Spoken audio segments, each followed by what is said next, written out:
So, your dishwasher just threw up a Bosch Dishwasher E19 error on the screen, and now you're wondering what that even means. No worries, let's break it down together. The Bosch Dishwasher E19 error usually points to a problem with the water matrix drain valve, technically called the electrovalve of the water jacket. It has a small but important component that controls how water flows within the internal tank system of your Bosch machine. When it stops working properly, your dishwasher can't manage water levels the way it should. Why does this happen? Well, it can be due to mineral buildup, a stuck valve, or even electronic failure in the control board. Over time, hard water or general wear and tear can affect how freely that little valve moves.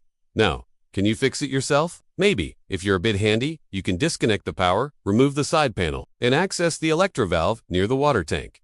Sometimes, cleaning it out helps. If it's actually broken, though, you'll need a replacement part. And here's the thing, Bosch dishwashers are great, but they're not always the easiest to take apart. So you'll want to follow a guide or tutorial closely. If you're not sure what you're doing, or if cleaning didn't help, it might be time to call in a pro. A technician can quickly check the valve and the wiring and get it sorted without risking more damage. Cost-wise, expect to pay around $130 to $180. If you go through a service call and replacement, that includes parts and labor in most cases. To wrap it up, the Bosch Dishwasher E19 error is fixable, whether you go DIY or call for backup.